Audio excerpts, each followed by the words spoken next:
Talk to me a little bit about Ether and Bitcoin, because I know that you are legging into Ethereum from Bitcoin. But ever since this El Salvador announcement, there's been a relative change. When I look at the assets, I look at all of the assets, on a week basis, many of them are down. Bitcoin has seen a bid. Do you think that's just a spike on the news and then that's going to fade, or is there something going on there? No, I think people allocated more to Ethereum because it had been going up. Both spaces were missing a positive news story.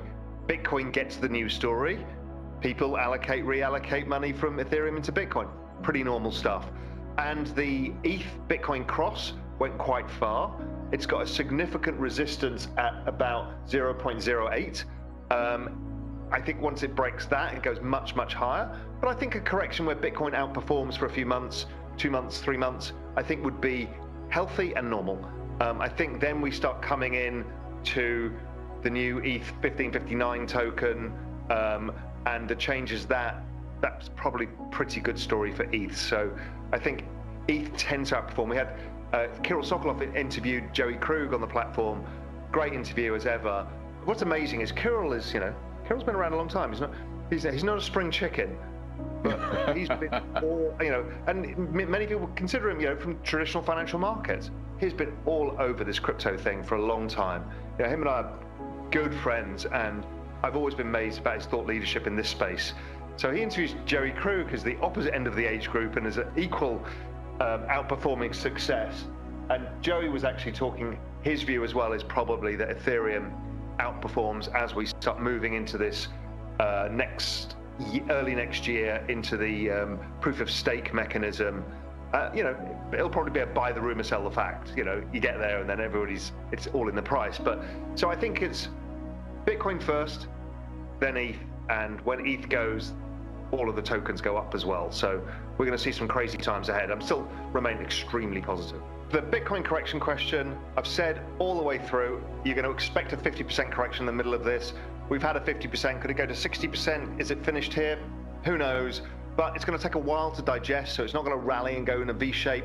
But in a few months, my guess, and I have no idea, my guess and all the work I've ever done on this is that we should be seeing higher prices for the rest of the year. So around this phase, buy the dip if you can. If you're able to, again, don't use leverage, be cautious, understand what risks you're taking, but I think it's a great opportunity. So that's the general rule of thumb for that. El Salvador, the honest answer is, I don't know. I know everyone's got a hot take, oh my God. The point being is, they're allowing it as, not as their main currency, but as another one. So you can use it, and they've said all businesses, etc., have to accept it. The issue is here is El Salvador is an interesting case because their currency is actually their economy is dollarized. Right, exactly. So they're not having currency volatility. They're not Argentina. Right, so they're not looking for an escape from currency volatility, which people are confusing it with. So why are they doing it? Because their currency's not being devalued. So they're not living with an economic shock. A lot of it is remittances, of which the Strike network is great for remittance payments. So a lot of it's for that, and also gives them access to a saving product that has historically done very well. It's a 213% return a year over the last 12 years. But the flip side is it's incredibly volatile.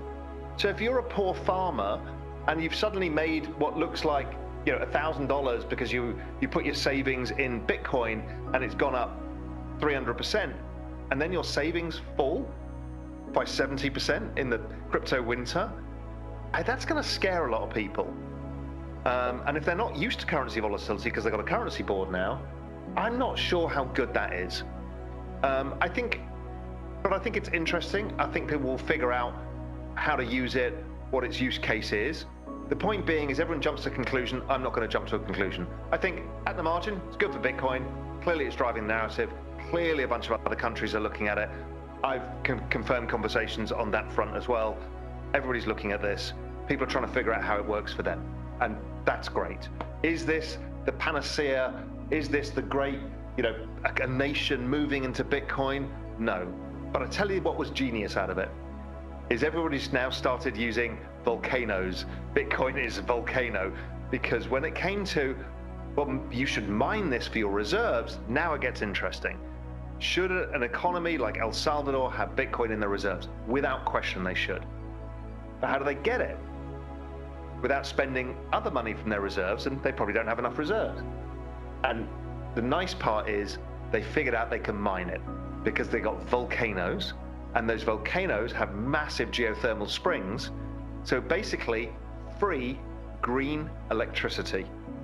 And so now El Salvador, and pretty much anybody else with a volcano, with that kind of nice setup, can mine Bitcoin at a country level, generate a asset that they can put on their reserve balance sheet that will grow over time and protect them from the general devaluation of the US dollar in fiat money terms, the debasement effect. So at that level, brilliant. At remittance level, brilliant. Everything else, unproven. If you de-dollarized and adopted a 70-volt asset, you're going to utterly destroy your economy, because nobody has the ability to forecast or hedge currency in that kind of market, and it's very expensive to do so. So we need to understand moneyness really in this equation. What works as money, what works as store of value, what works as a reserve asset, and don't confuse the whole lot, because you are utterly going to destroy every industry in El Salvador if you can completely convert to a 70-volt currency. And the moment the currency goes to the roof, their costs change, collapse, their costs change, imports go up, imports go down by such huge swings. I mean, that would literally hold out everybody.